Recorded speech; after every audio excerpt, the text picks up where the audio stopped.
La sangre del pacto eterno. La sangre del pacto eterno. Hebreos 13:20. Todos los tratos de Dios para con los hombres han tenido el carácter de un pacto. A Dios le ha complacido disponer las cosas de tal manera que todos sus tratos con nosotros son exclusivamente a través de un pacto, y nosotros sólo podemos tratar con él de igual manera. Adán, en el huerto, estaba sujeto a un pacto con Dios, y Dios tenía un pacto con él. Adán rápidamente invalidó ese pacto. Hay un pacto que aún está en vigor en todo su terrible poder. Terrible, digo, porque el hombre invalidó su parte del pacto, y en consecuencia, Dios cumplirá invariablemente las solemnes amenazas y las sanciones contenidas en él. Es el pacto de obras. Conforme a ese pacto trató con Moisés, y conforme a él trata con toda la raza humana representada por el primer Adán.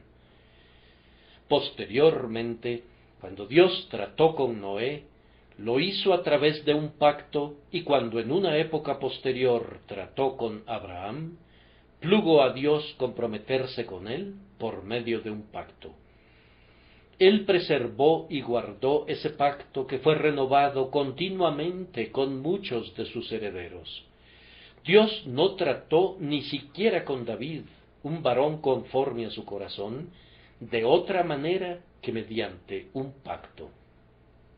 Hizo un pacto con su ungido y, amados, Él trata todavía en este día con ustedes y conmigo por medio de un pacto. Cuando venga en todos sus terrores para condenar, herirá por pacto, es decir, por la espada del pacto del Sinaí. Y si vienen los esplendores de su gracia para salvar, viene todavía a nosotros por un pacto, es decir, por el pacto de Sión, el pacto que realizó con el Señor Jesucristo, cabeza y representante de su pueblo. Y fíjense bien que siempre que entramos en relaciones íntimas y estrechas con Dios, es seguro que será, por parte nuestra, por un pacto. Después de la conversión, hacemos con Dios un pacto de gratitud.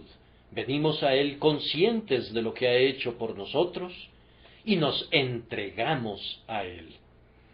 Ponemos nuestro sello a ese pacto cuando nos unimos a su iglesia por el bautismo, y día tras día, cuantas veces nos reunimos en torno a la mesa para el partimiento del pan, renovamos el voto de nuestro pacto y así tenemos una relación personal con Dios.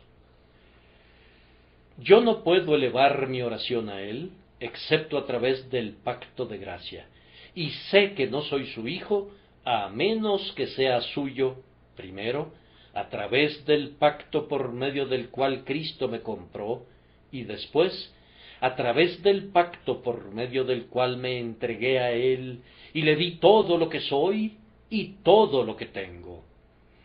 Es importante, entonces, que sepamos distinguir entre un pacto y otro, ya que el pacto es la única escalera que va de la tierra al cielo, ya que es la única manera en la que Dios se relaciona con nosotros y en la que nosotros podemos tratar con Él. No debemos estar en tinieblas o error con respecto a lo que es el pacto de gracia y a lo que no es. Esta mañana voy a procurar aclarar y simplificar lo más que pueda el contenido del pacto mencionado en nuestro texto, y por esa razón voy a hablar, en primer lugar, del pacto de gracia, en segundo lugar, de su carácter perenne, y en tercer lugar, de la relación que tiene la sangre con el pacto, la sangre del pacto eterno. Entonces, primero que nada, esta mañana tengo que hablar del pacto mencionado en el texto, y observo que podemos descubrir fácilmente, a primera vista, lo que no es el pacto. Vemos de inmediato que este no es el pacto de obras, por la sencilla razón de que es un pacto eterno. Ahora bien, el pacto de obras no era eterno en ningún sentido. No era eterno ya que se realizó por primera vez en el huerto de Edén. Tuvo un comienzo. Fue quebrantado. Será violado continuamente y pronto acabará y pasará. Por tanto, no es eterno en ningún sentido. El pacto de obras no puede recibir el título de eterno.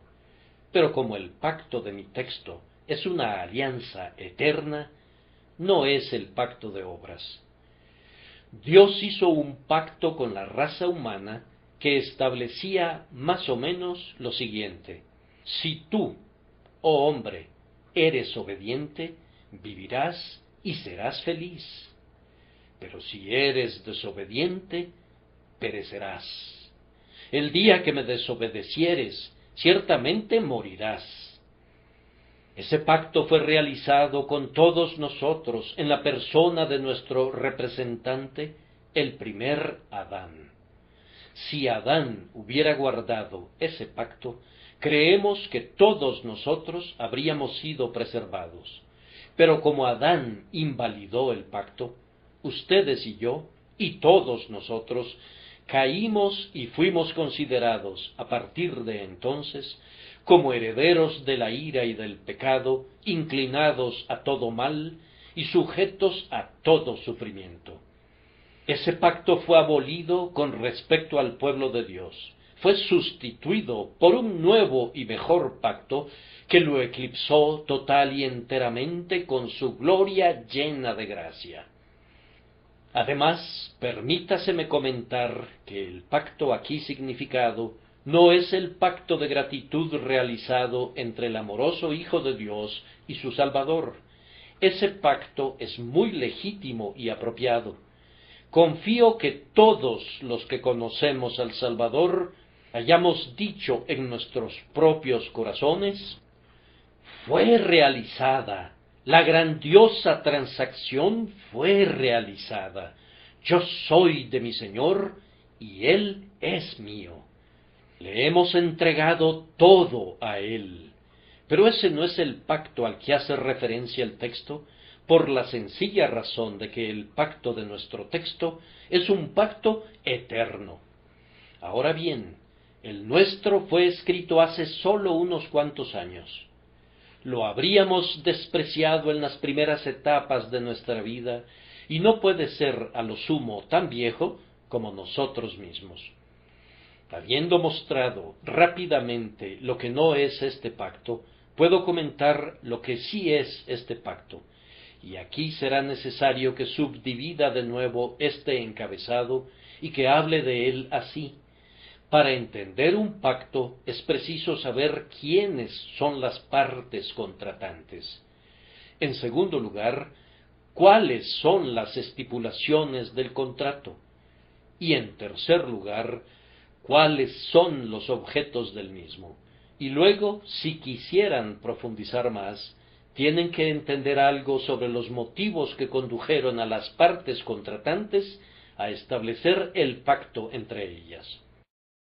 Ahora, en este pacto de gracia, tenemos que observar, ante todo, las excelsas partes contratantes que lo establecieron. El pacto de gracia fue realizado antes de la fundación del mundo entre Dios el Padre y Dios el Hijo, o para expresarlo a una luz todavía más bíblica, fue realizado entre las tres divinas personas de la adorable Trinidad. Este pacto no fue realizado directamente entre Dios y el hombre. El hombre no existía en aquel tiempo, pero Cristo participó en el pacto como el representante del hombre. En ese sentido, consideremos que fue un pacto entre Dios y el hombre, pero no fue un pacto entre Dios y cada ser humano en su carácter personal e individual. fue un pacto entre Dios y Cristo, y a través de Cristo, indirectamente, con toda la simiente comprada con sangre y amada por Cristo desde antes de la fundación del mundo. Es un pensamiento noble y glorioso, la esencia de la poesía de esa vieja doctrina calvinista que nosotros enseñamos, que antes de que el lucero de la mañana conociera su lugar, antes de que Dios con su palabra creara la existencia a partir de la nada, antes de que el ala del ángel agitara las ignotas capas celestiales, antes de que un solitario cántico turbara la solemnidad del silencio en el que Dios reinaba supremo, Él ya había entrado en solemne consejo consigo mismo, con su Hijo y con su Espíritu, y en ese consejo había decretado, determinado, propuesto y predestinado la salvación de su pueblo. Además, en el pacto ya había arreglado las maneras y los medios, y había fijado y establecido todo lo que debía colaborar conjuntamente para que se cumplieran el propósito y el decreto. Mi alma se remonta ahora al pasado, transportada por las alas de la imaginación y de la fe, y atisba en aquel misterioso salón del consejo, y por medio de la fe contemplo al Padre comprometiéndose con el Hijo, y al Hijo comprometiéndose con el Padre, mientras que el Espíritu da su compromiso a ambos, y así fue completado y establecido ese divino pacto que había de permanecer oculto en la oscuridad. Este es el pacto que en estos últimos días ha sido leído a la luz del cielo y se ha convertido en el gozo, en la esperanza y en el motivo de gloria de todos los santos. Y ahora, ¿cuáles eran las estipulaciones del pacto? Iban más o menos en este sentido.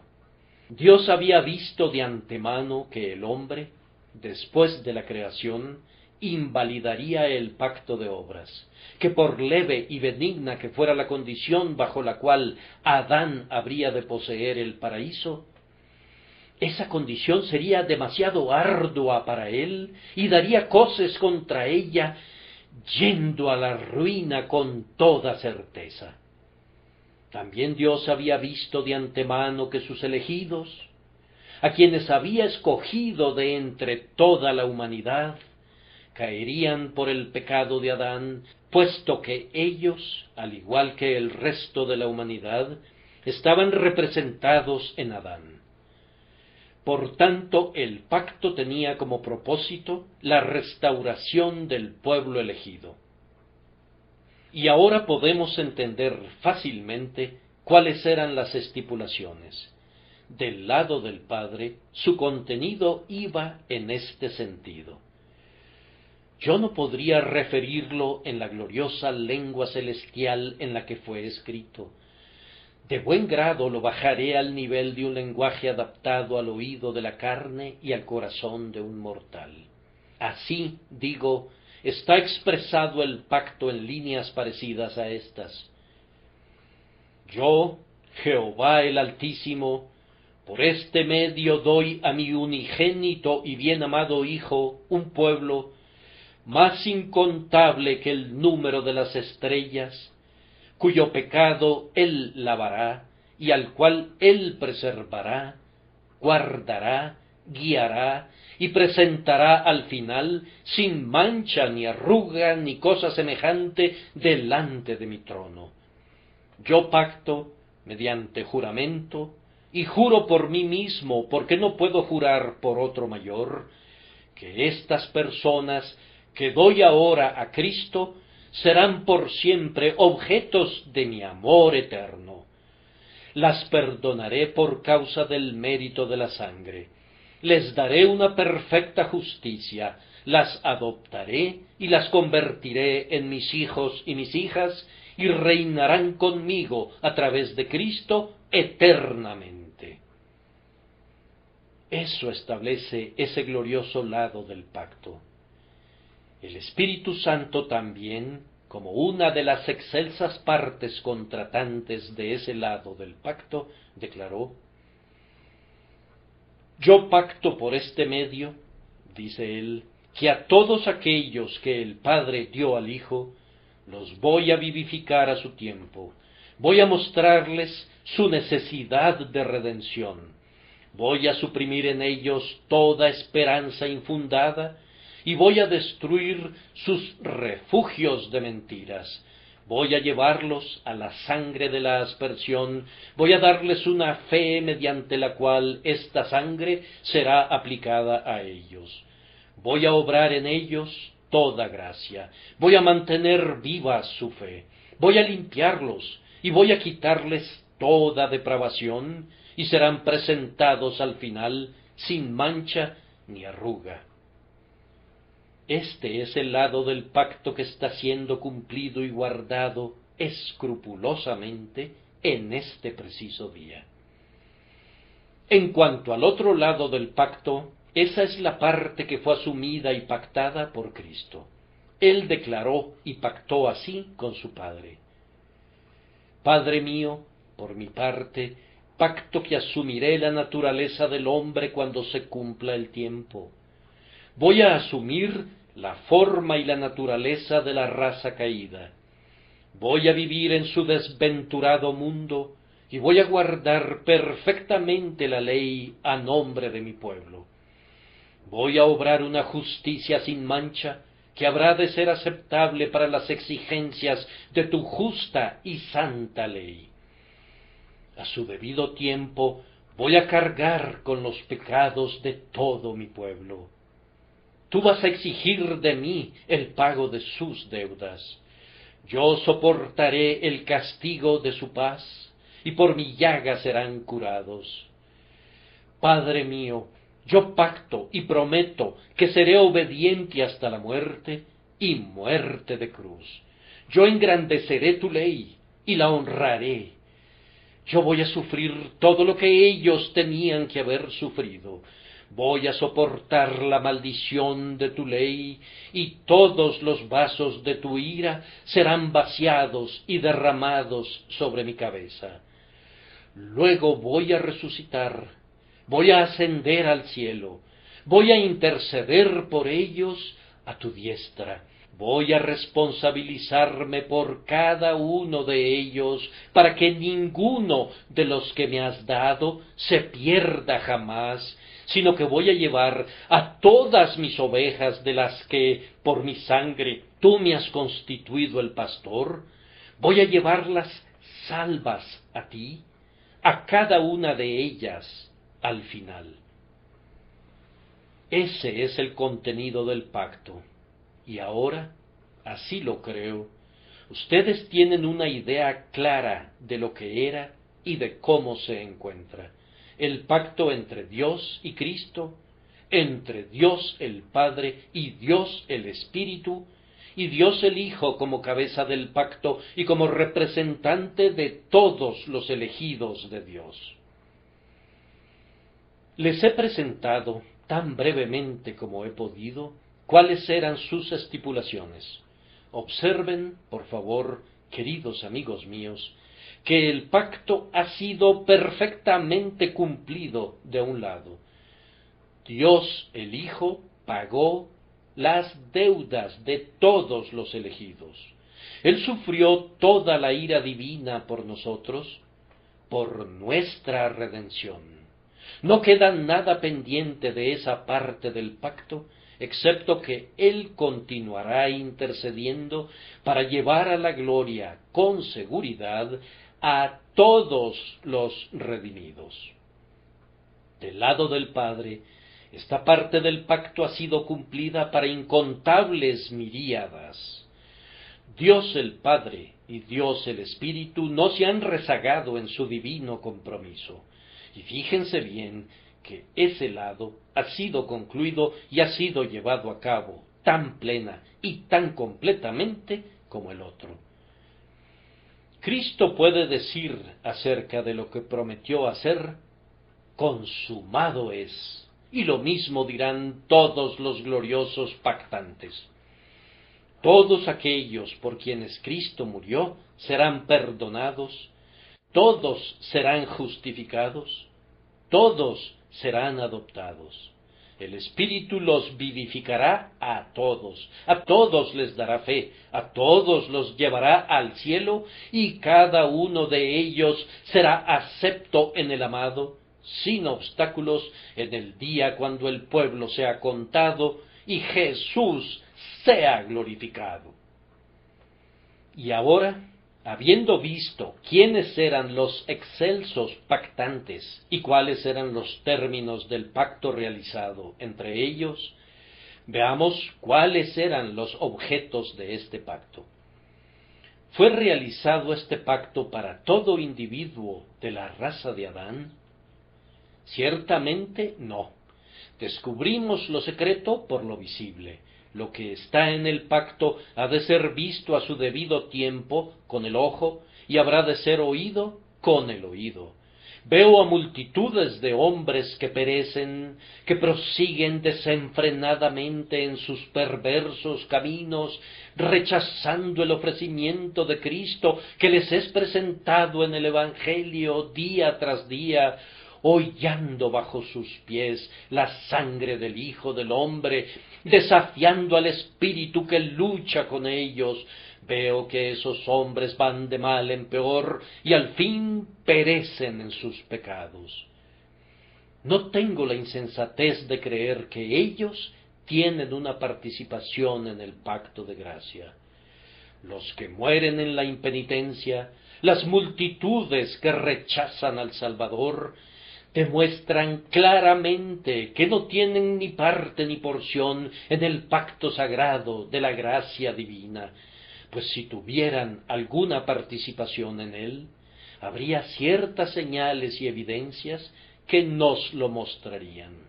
Veríamos a su debido tiempo que en esta vida serían llevados al arrepentimiento, serían lavados en la sangre del Salvador y serían salvados. El pacto, para ir de inmediato y directamente al punto, por ofensiva que pudiera ser la doctrina, el pacto tiene relación con los elegidos y con nadie más. ¿Los ofende eso? Pues van a ofenderse más. ¿Qué dijo Cristo? Yo ruego por ellos, no ruego por el mundo, sino por los que me diste, porque tuyos son. Si Cristo ora exclusivamente por sus elegidos, ¿por qué habrían de enojarse porque la palabra les enseñe que en el pacto hay una provisión hecha para los elegidos, para que reciban la vida eterna? Todos los que creen, todos los que confían en Cristo, todos los que perseveran hasta el fin, todos los que entran en el reposo eterno, todos ellos y nadie más tienen una participación en el pacto de la gracia divina. Además, tenemos que considerar cuáles eran los motivos del pacto. ¿Cuál fue la necesidad de realizar un pacto? Dios no estaba bajo compulsión ni constreñimiento de ningún tipo. Todavía en aquel momento no existía ninguna criatura. Aun si la criatura hubiera podido ejercer alguna influencia sobre el Creador, no existía ninguna criatura en el período en el que el pacto fue realizado.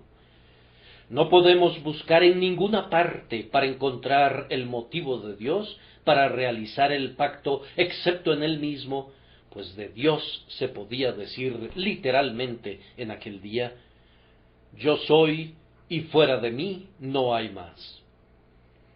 Entonces, ¿por qué estableció el pacto? Yo respondo que lo dictó la absoluta soberanía. Pero ¿por qué ciertos hombres fueron objetos del pacto y por qué otros no? Yo respondo que la gracia soberana guió la pluma. No fue el mérito del hombre, no fue nada que Dios hubiera visto de antemano en nosotros lo que lo condujo a elegir a muchos y a dejar que otros prosiguieran en sus pecados. No había nada en ellos. La soberanía y la gracia se combinaron para hacer la divina elección. Si ustedes, hermanos y hermanas míos, tienen la bendita esperanza de pertenecer al pacto de gracia, tienen que cantar aquel himno. ¿Qué había en mí que mereciera estima o que agradara a mi Creador? Fue así, Padre, siempre he de cantar, porque así te pareció bien. Tendrá misericordia del que tenga misericordia, así que no depende del que quiere, ni del que corre, sino de Dios que tiene misericordia. Su soberanía eligió, y su gracia distinguió, y su inmutabilidad decretó. Ningún motivo dictó la elección de los individuos, excepto un motivo de amor y de soberanía divina en él mismo.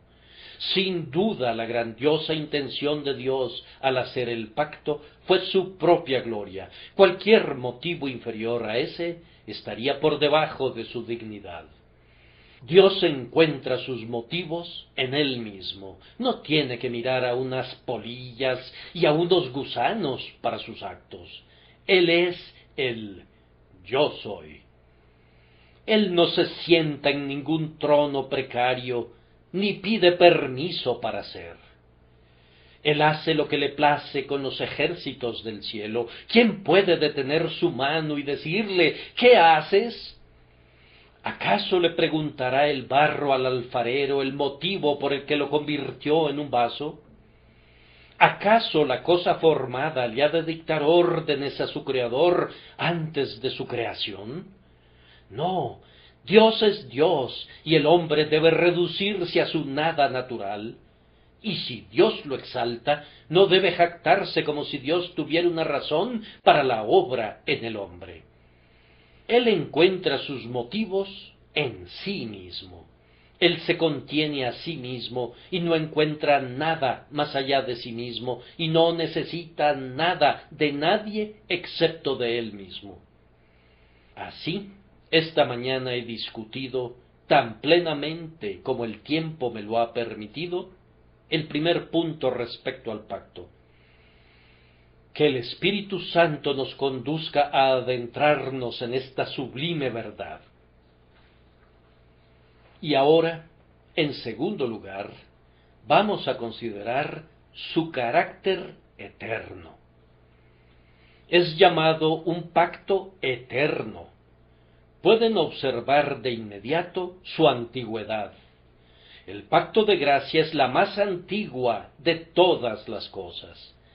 Es a veces un motivo de gran gozo para mí cuando pienso que el pacto de gracia es más antiguo que el pacto de obras.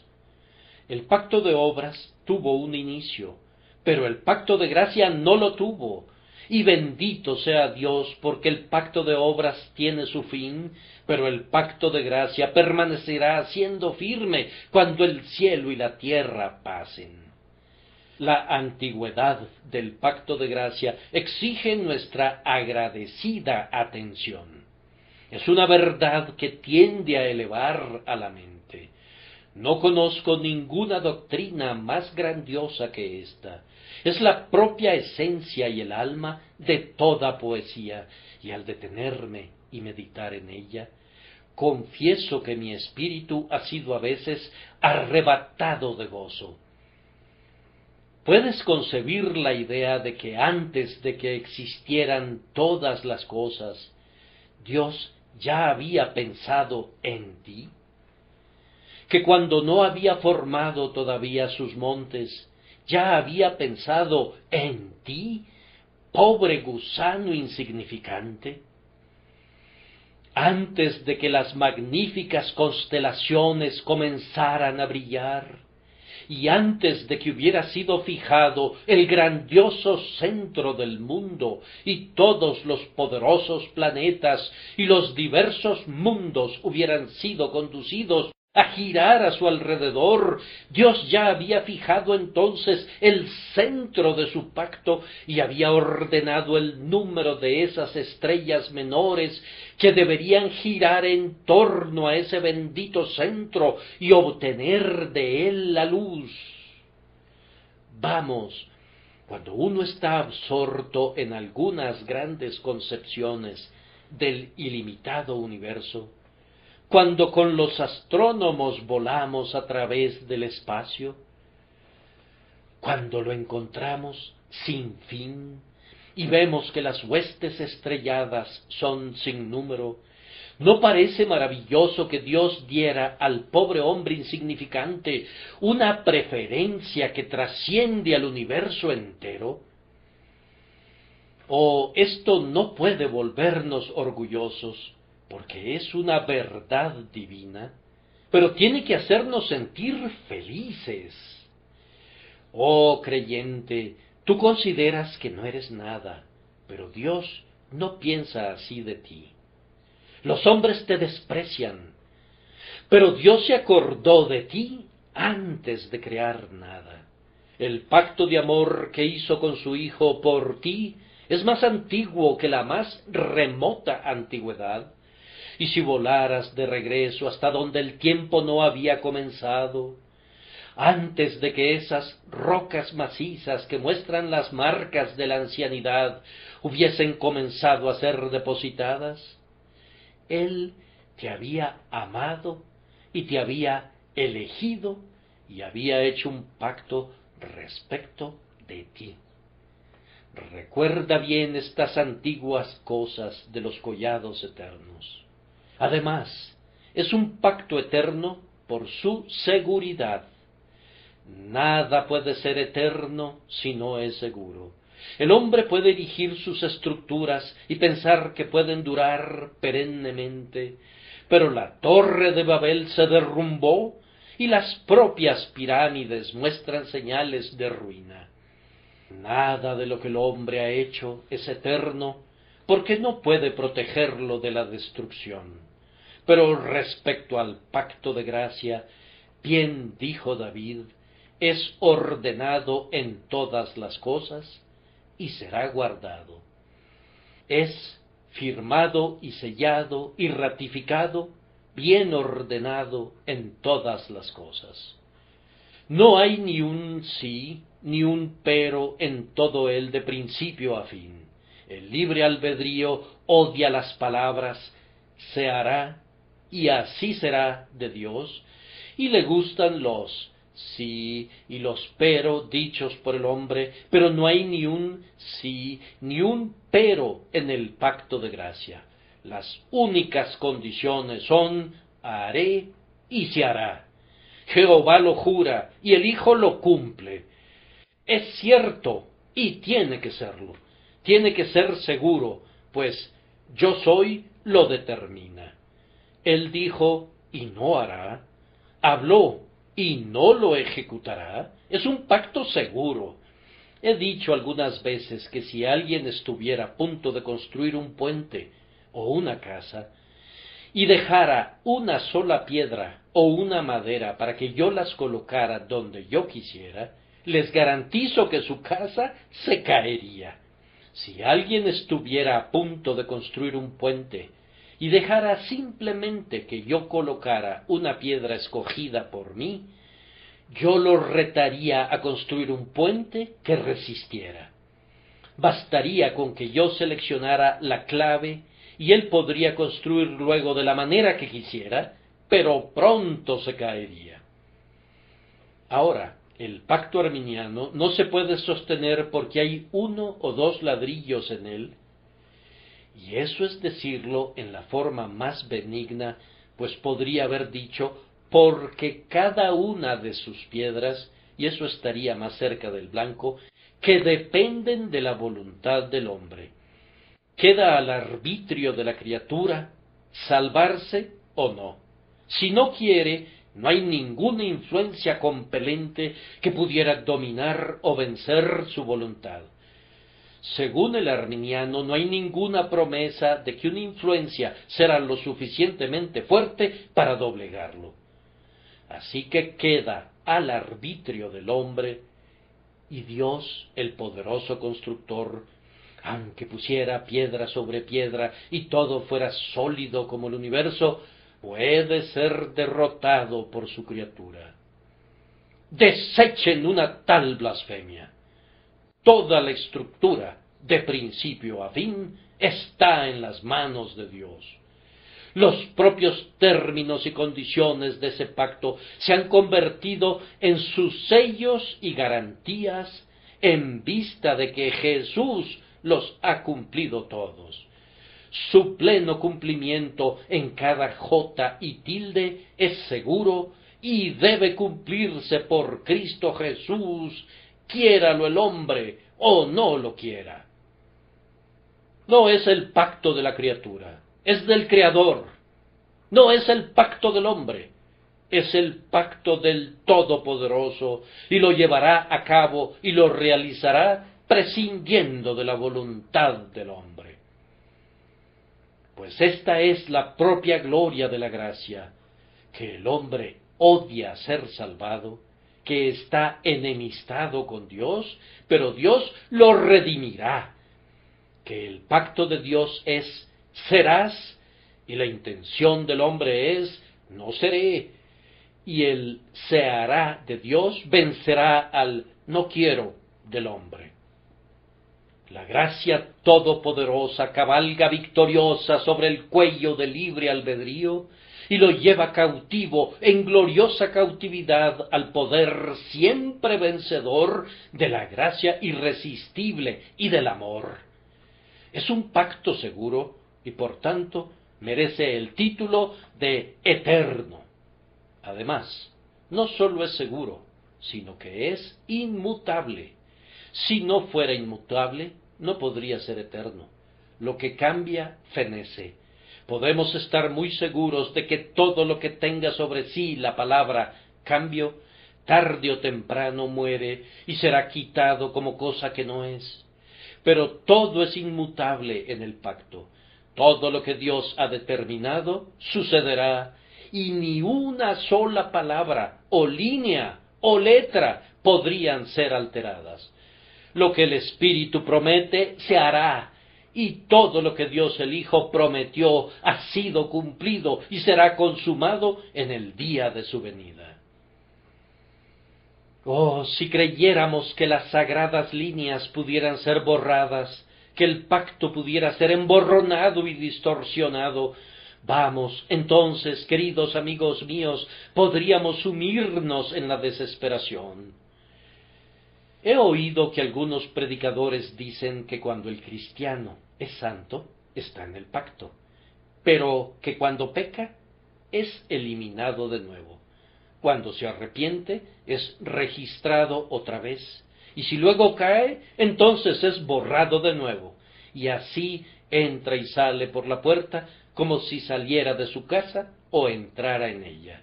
Entra por una puerta y sale por otra. Algunas veces es un hijo de Dios, y algunas veces es el hijo del demonio.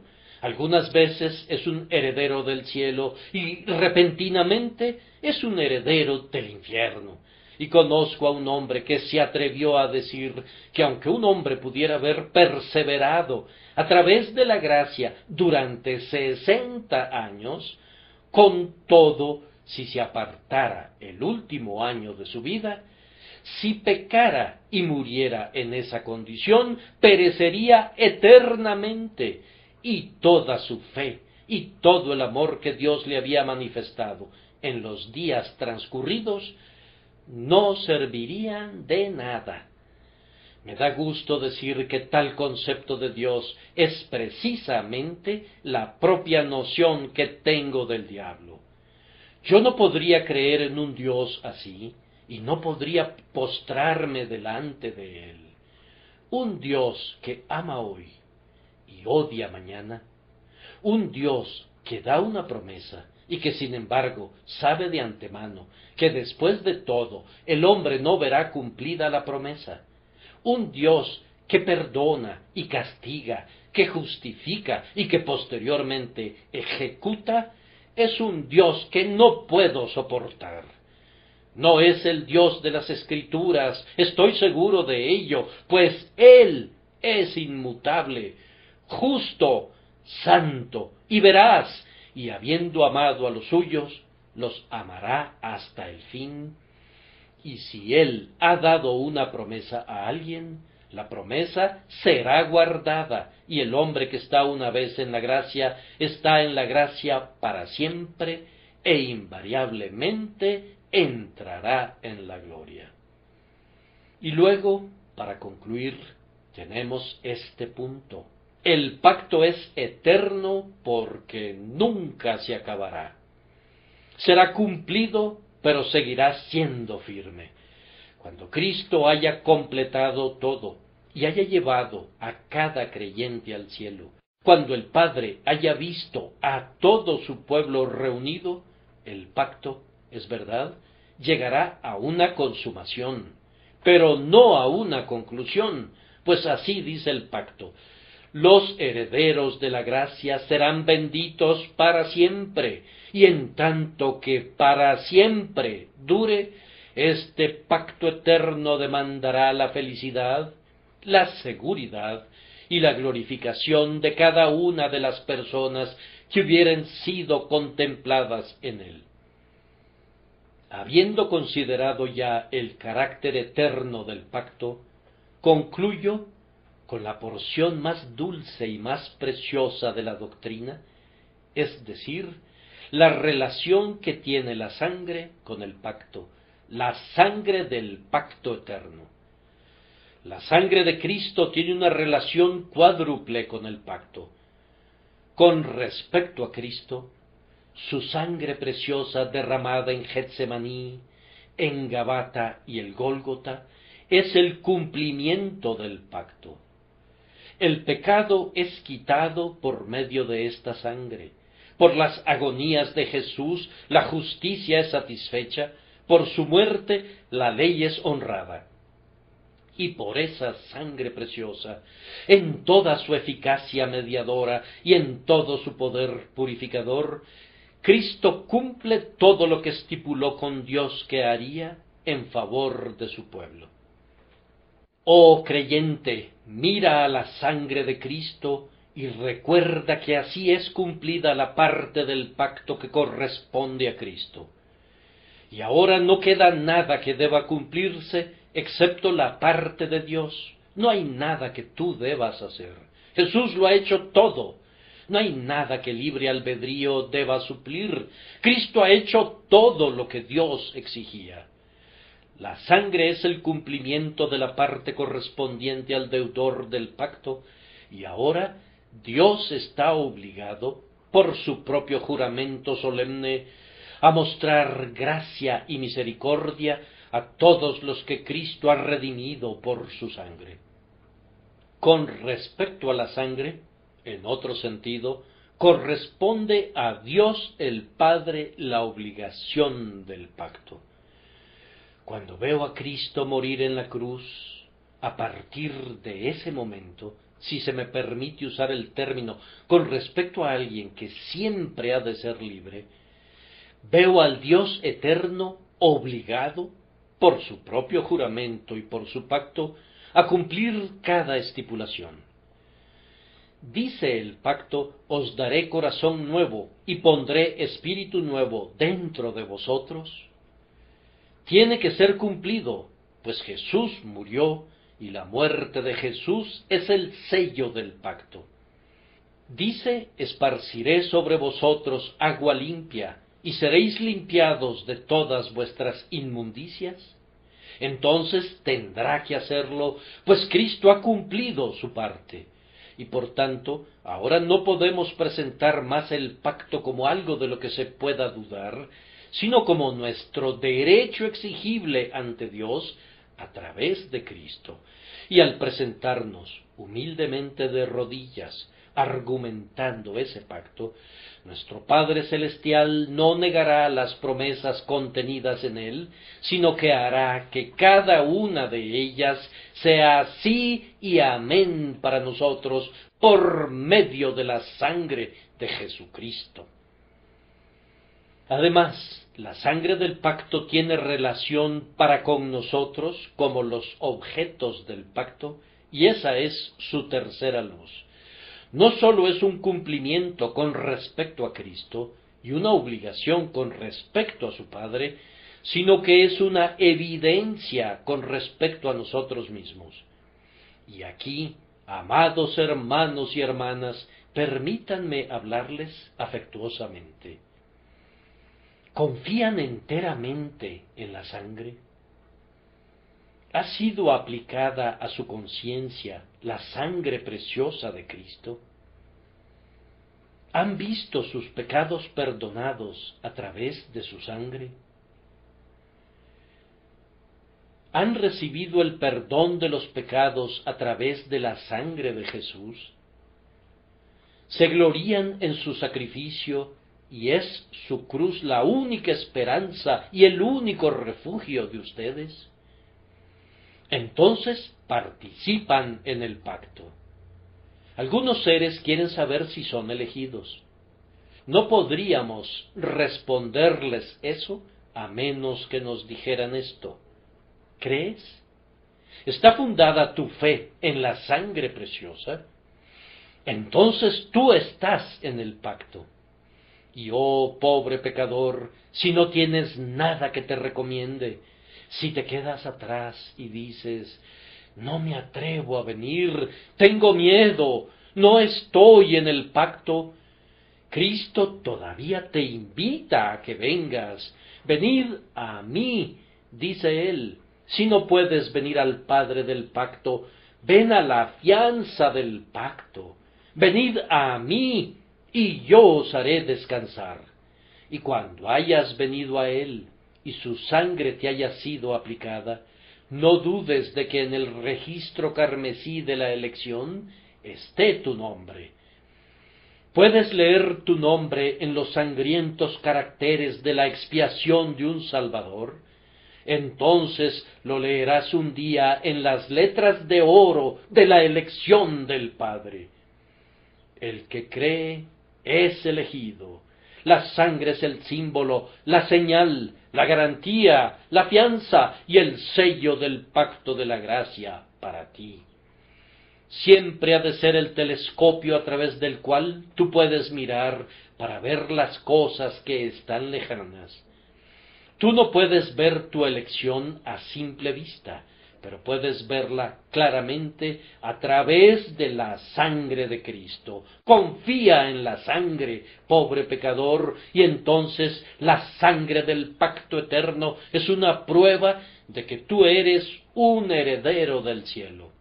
Por último, la sangre tiene una relación con los tres, y aquí puedo agregar que la sangre es la gloria de todos. Para el Hijo es el cumplimiento, para el Padre es la obligación, para el pecador es la evidencia, y para todos, para el Padre, el Hijo y el pecador, es la común gloria y la común jactancia.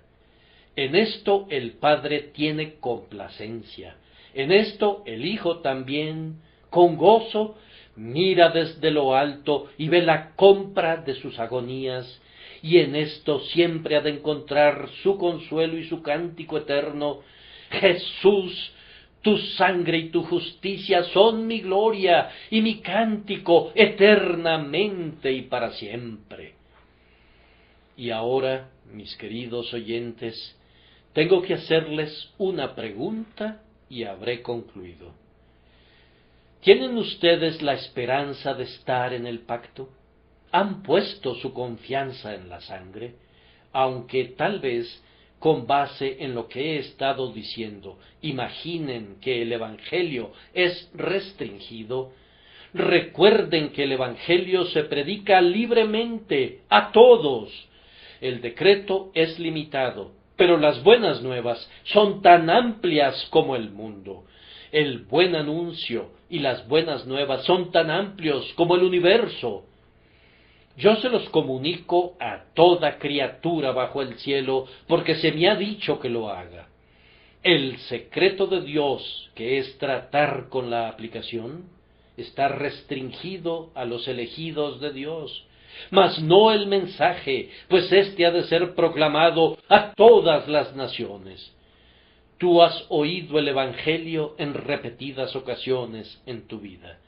Dice así: palabra fiel y digna de ser recibida por todos, que Cristo Jesús vino al mundo para salvar a los pecadores.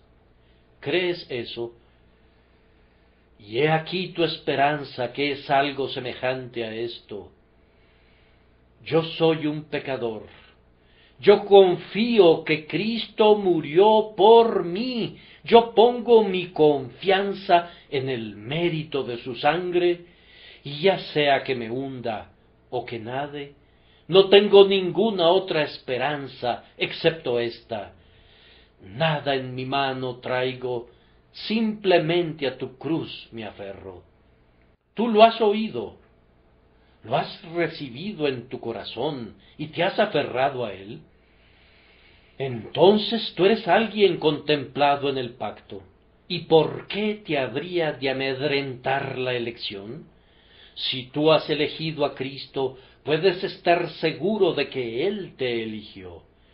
Si tus ojos llorosos lo están mirando a Él, entonces sus ojos omniscientes te han mirado por largo tiempo.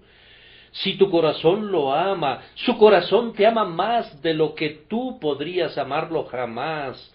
Y si estás diciendo ahora: Padre mío, tú serás el guía de mi juventud, te voy a decir un secreto. Él ha sido tu guía y te ha conducido a ser lo que eres ahora, un humilde buscador, y Él será tu guía y te conducirá seguro al final. Pero eres un ser altivo, jactancioso, promotor del libre albedrío, que dices: voy a arrepentirme y voy a creer siempre y cuando yo lo elija. Tengo tanto derecho a ser salvado como cualquier otro, pues cumplo con mi deber tan bien como los demás, y sin duda voy a recibir mi recompensa. Si estás reclamando una expiación universal que ha de ser recibida a opción de la voluntad del hombre, anda y reclámala, y te verás frustrado en tu reclamo. Descubrirás que Dios no tratará contigo sobre esa base del todo, sino que te dirá: vete de aquí, pues nunca te he conocido. El que no venga a mí a través del Hijo, no viene del todo. Yo creo que el hombre que no esté dispuesto a someterse al amor electivo y a la gracia soberana de Dios, tiene un gran motivo para cuestionarse si es en verdad un cristiano, pues el espíritu que da coces contra eso es el espíritu del demonio, y es el espíritu del corazón que no ha sido humillado, que no ha sido renovado. Que Dios suprima de tu corazón la enemistad hacia su propia verdad preciosa, y te reconcilie con ella, y luego te reconcilie con Él mismo por medio de la sangre de su Hijo, que es la garantía y el sello del pacto eterno.